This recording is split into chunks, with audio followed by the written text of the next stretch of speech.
Hi and welcome. Let's review Rings of Power Episode 4. Well, we've reached the halfway point of Rings of Power, only to have a show that runs at a glacial pace.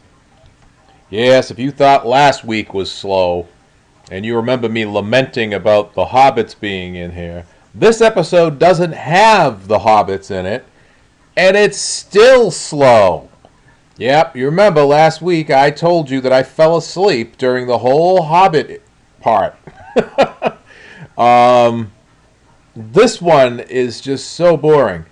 It opens up with a vision that the Queen Regent has of the destruction of Numenor. It's hit with a flood. It reminded me of Santorini being wiped out.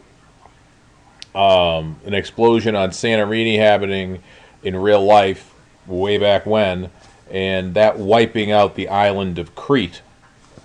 Numenor in Tolkien really is kind of an allegory for Atlantis. That's really what it's supposed to be. It's supposed to be the height of humankind, where the Numenorians have very long lifespans.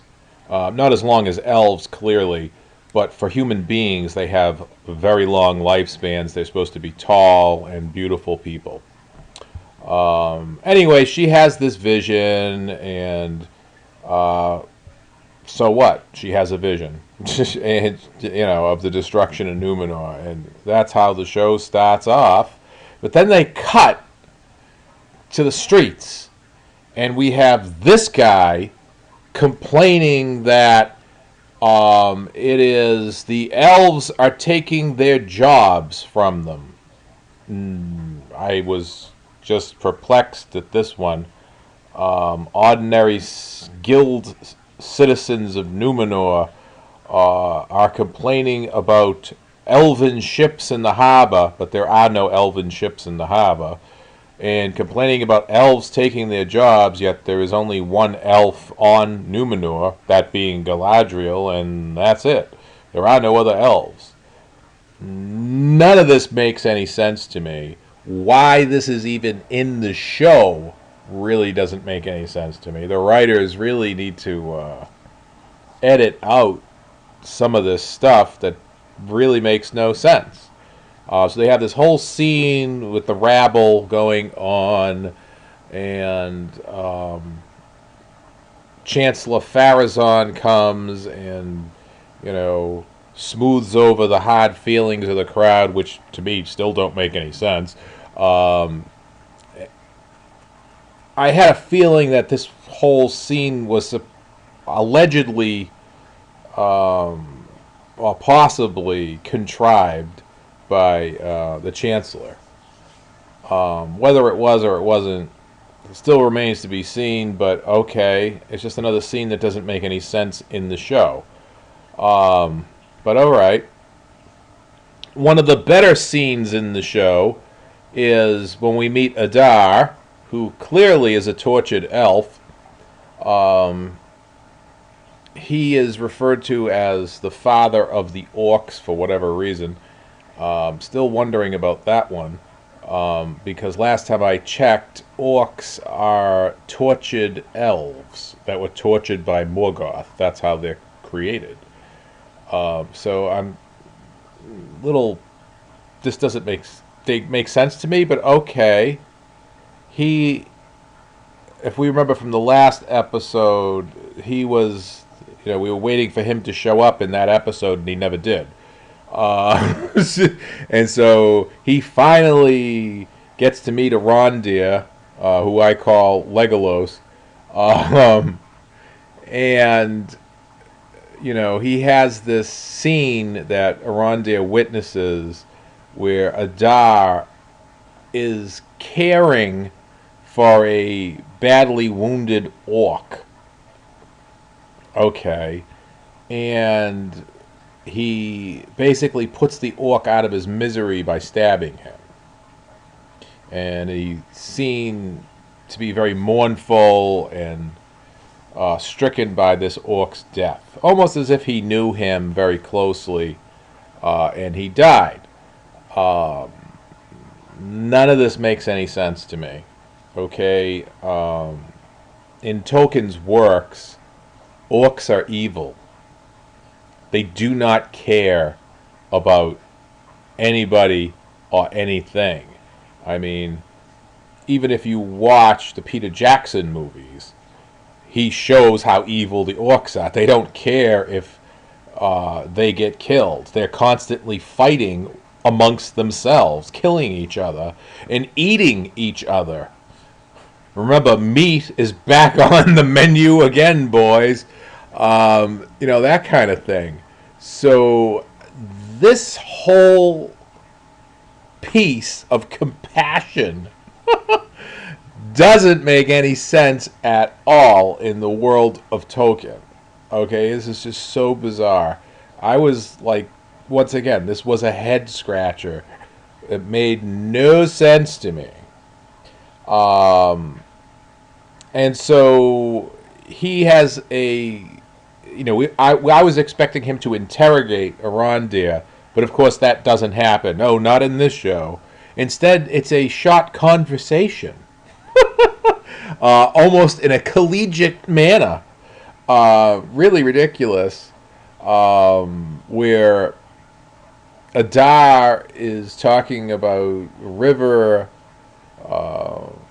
and basically talking about elvish lands with Arondir, and tells Arondir that he has a message for him to give to the humans that are held up in the Elven Tower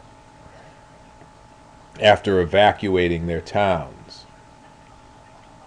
We don't know what the message is at this point, but that's what he tells Arondir, and he basically sends him away. He's not a captive anymore.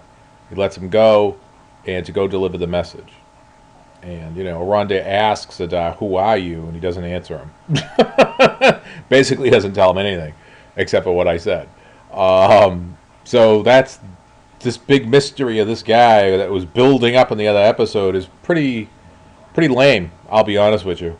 The build-up really meant nothing. It was nothing exciting that happened at all. Very boring conversation, to be quite honest with you. There's also, they have a seal door in this. I don't know. It's just another head scratcher. He purposely has himself kicked out of sailor school, basically, seamanship school, and his friends as well, who his friends are mad at him. And then we also have his sister, which, once again, this is another head scratcher because Isildur doesn't have a sister. He's not supposed to have a sister. He's supposed to, it's just ridiculous.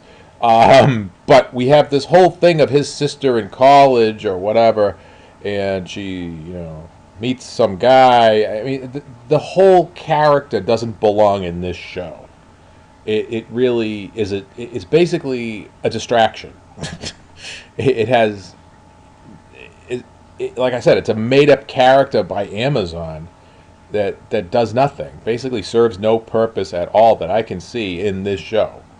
Once again, also, the muddled timeline. Oh, it just drives me crazy. It doesn't make any sense. Characters are meeting each other that shouldn't even meet each other. And I'll get into that in a minute. But, and once again, we constantly are visiting these characters, switching from one character to the other in a completely different scene, like in bizarre ways where they're not really fully explaining what the scene is all about, really. Incredibly slow pace to the show. The only thing that sort of keeps you awake, stops you from falling asleep, is they switch scenes to another character. I think maybe they do that intentionally to keep you awake. Maybe. I don't know. It's still very boring.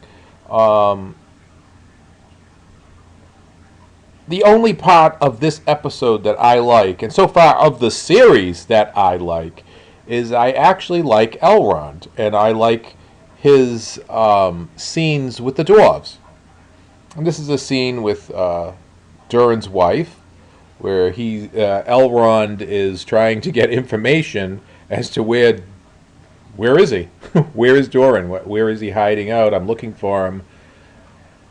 And she's actually lying to Elrond. Elrond, they finally show his elven powers, which is, I've been sitting here waiting for him to use, his elven magic and elven powers. I mean, remember, Elrond can talk through telepathy and stuff like that, and use elven magic and everything else. And of course, we don't see any of this, right? It's just bizarre. But finally, we get to see his super elven vision, and he sees dwarves talking, and he also has his elven super hearing as well, and so he's able to figure out where Durin is, and Durin is in a secret mine, and Elrond, from listening and watching the dwarves, figures out where it is and goes to it. And of course, because it's a dwarf mine, it is sealed, and only, special magic words can open it, which of course Elrond, being such a scholar, knows what they are, and immediately touches the door and does, recites the magic words, and it all opens. And then he goes inside, and of course he finds Durin there. And so, he's asking Durin, why are you lying to me? What's going on in here? And, what are you doing? Blah, blah, blah. And so Durin tells him, he finally trusts his friend. And Elrond says to him, I am your friend. And Durin asks him, what are you doing? Why are you really here? And he says to him, well, I haven't seen you in 20 years. That's why I'm here. And so Durin makes him swear an oath to not reveal this secret that he's going to show him. And so Durin gives him, out of the box, finally you figure out what they were staring at in the special box. And it turns out it's a special ore. It is mithril, which, if you remember from the Lord of the Rings, Frodo is wearing mithril. It is the mithril chainmail that Bilbo is given by Thorin, Oakenshield. And so he's holding in his hand a piece of mithril that Durin gives him and tells him he can keep it. And it's a symbol of their friendship. So this is a new ore that the dwarves discovered. And so that, like I said, at least this is mildly interesting.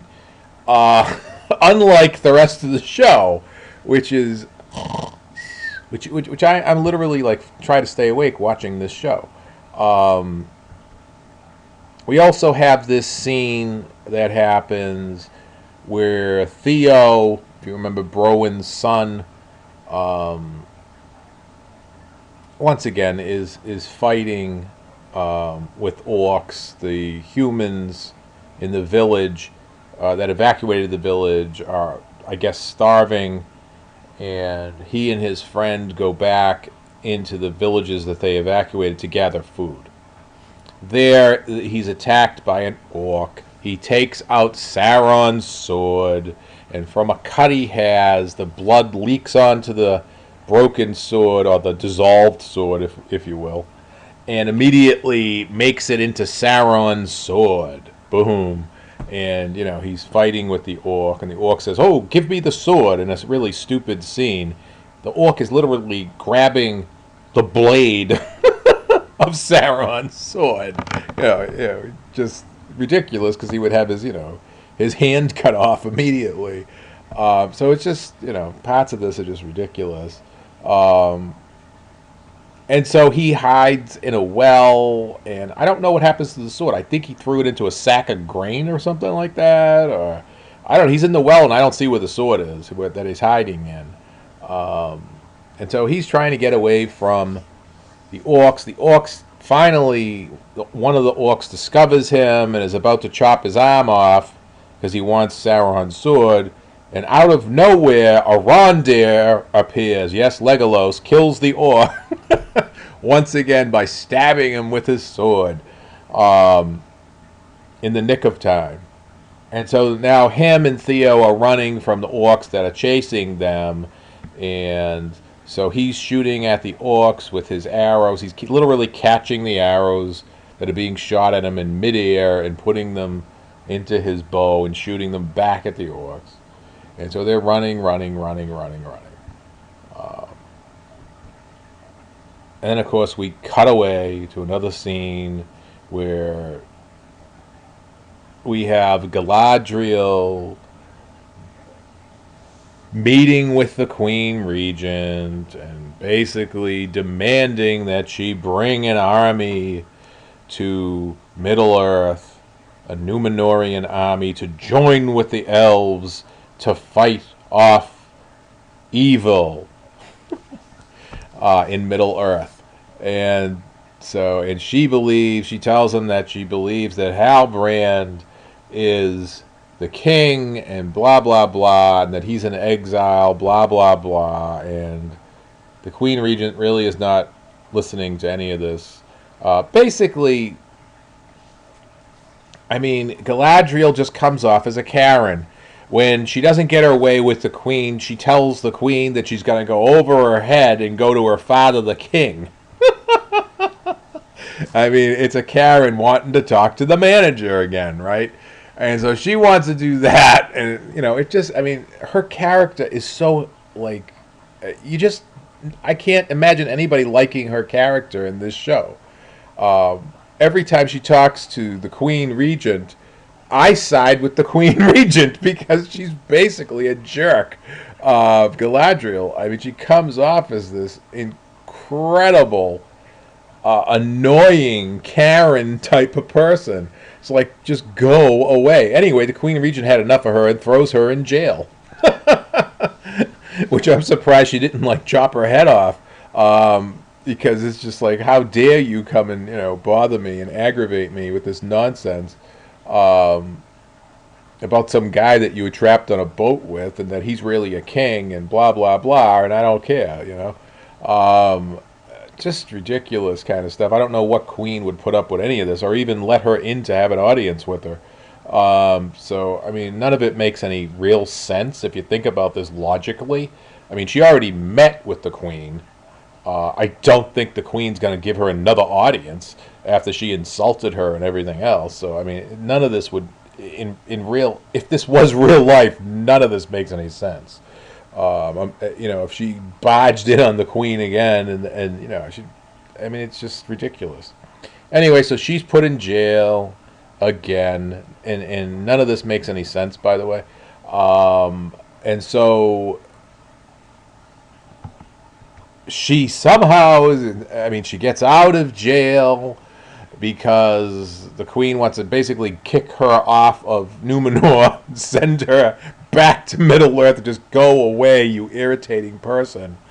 What happens is Galadriel breaks into the king's tower to see that he basically has Alzheimer's disease or whatever, and clearly can't be the king, and that the Queen Regent really is running the place.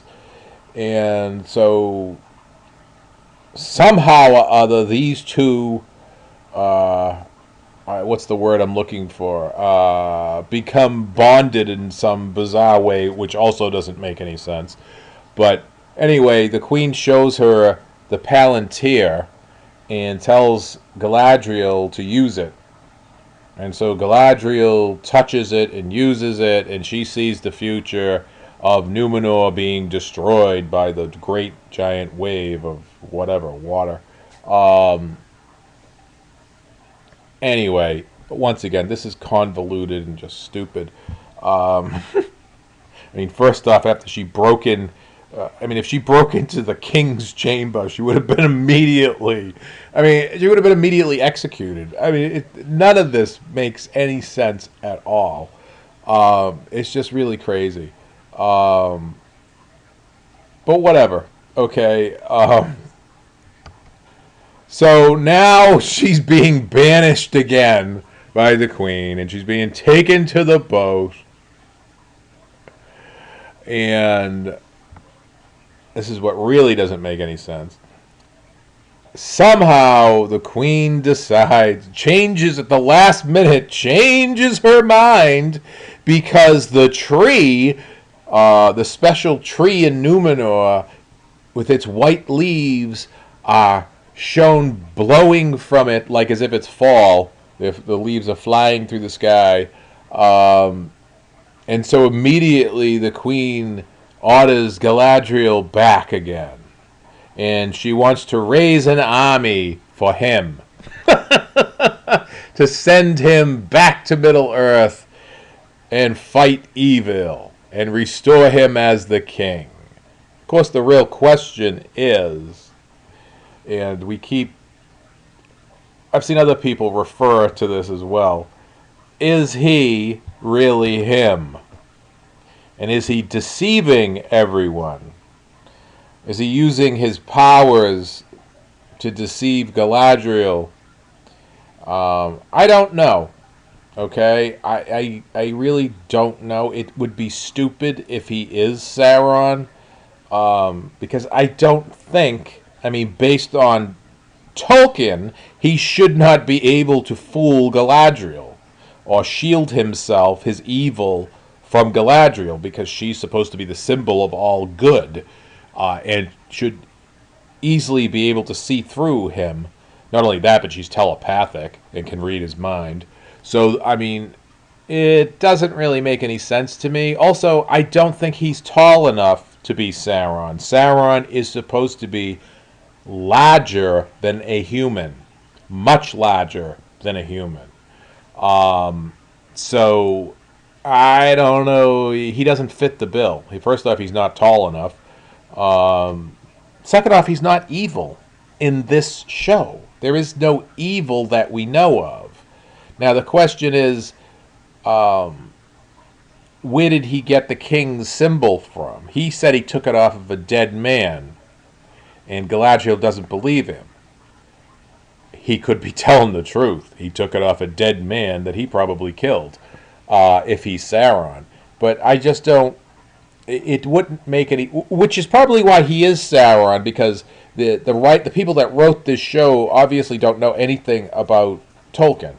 And so that's it doesn't make any sense. So of course he must be Sauron, right? Because it makes no sense. Whatever. The only question I have out of this show would be, how is he linked to the little boy Theo and his sword? Is Theo going to become a king or something like that, and end up being one of Sauron's henchmen, a ring wraith or something like that? I don't know. The fact that he's able to hold his sword speaks volumes. I've heard other people say that they think that Theo might be Sauron, which wouldn't make any sense at all. I don't know. I really don't know. The show doesn't make any sense to me. Once again, there's the whole timeline factor doesn't make any sense. Where you have the Queen Regent, never in real Tolkien world, her and Galadriel never met. They couldn't have met because the Queen Regent wasn't even in this time period. She wasn't born yet. She should be like 1,000 years in the future. Or something like that. So the show doesn't, from a timeline perspective, is totally out of whack, and doesn't make any sense. My rating for this episode is a 2 out of 5. Once again, incredibly boring. I sat through this so you didn't have to. If you enjoy these videos, please subscribe. Tell your friends about it and have them subscribe. Make sure you hit the like button. Until next time, bye-bye.